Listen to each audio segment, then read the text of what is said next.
Guys, today we're taking a look at the Marvel Legends Juggernaut series Phoenix figure from Hasbro. Alright, so here's our figure, and this is probably going to be a pretty short review because there's really not a whole lot to talk about with Jean Grey, with Phoenix here.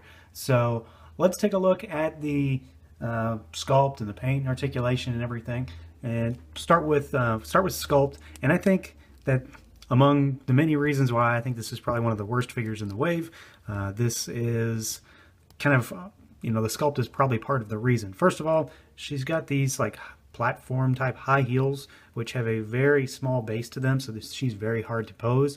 She's very hard to keep standing up, at least as far as, my luck has gone. The body itself isn't bad. I think it's appropriate for Jean. She's she's taller, but she's also thin. So this body works out pretty well for her. Where I think the sculpt kind of falls flat is on this hair, and not necessarily because it's bad, but because it's so damn huge. The hair is enormous. I think the hair probably weighs as much as the entire figure does, and it contributes to her instability issues. So. The face is all right. It's not bad. I think could use a better paint job. She's also kind of got a blank stare, and that doesn't really help either. So she looks kind of bewildered for the most part, no matter how you get her to be posed. Now, she does have these kind of style pose hands where she's doing like her telekinesis and energy manipulation, things like that. So those are nice. But she doesn't come with any extra hands. She comes with no accessories. So all we're going to talk about is the figure. As far as articulation goes, she's got a ball joint and she's got a hinge. The hair will get in the way, obviously, but it's decent enough. And there's a big gap back there, so the hair doesn't get in the way as much as you might think, but it still will obviously hit the shoulders and the arms. The arms go all the way out to the sides. They have full rotation. We have a single jointed elbow. We have a swivel and a hinge at the wrist. There is upper torso articulation. A little bit of a movement for a crunch, but it's not really a crunch. And then she can swivel a bit. There is no waist swivel. We have legs that go out about that far, so not very far. They go forward 90 degrees. They go backwards just a bit. Double jointed knees. We have a thigh swivel.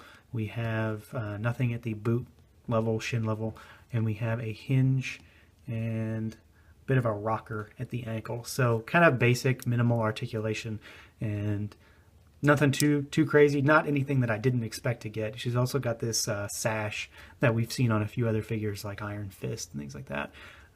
So that's kind of nice. Now, as far as paint goes, we've got the metallic kind of gold yellowy paint for the legs. It's molded green plastic for those. This is all just a flat metallic kind of paint, so there's no real detail or shading in it. The torso is molded green, and then we've got the Phoenix emblem on the black, and then the arms are painted gold here, and then we've got the gold yellowy color for the arms and the gloves. The face, like I said, isn't painted too bad. I think it's the expression is the real issue. She doesn't, I don't know, she just looks odd. She doesn't look like she has any emotion going on. Rogue and Kitty Pryde aren't exactly the most emotive or expressive faces either, but they seem to look a little better. Jean just looks kind of bewildered.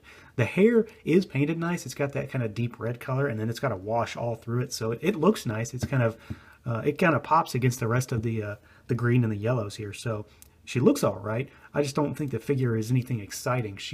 I was excited to get a Phoenix figure until I actually got her, and then I realized, well, I have trouble posing her, and then she doesn't come with any accessories, and a blast of some kind would have been nice. Something that could have fit over her fingers, so she could put her hand to her head, like she often does.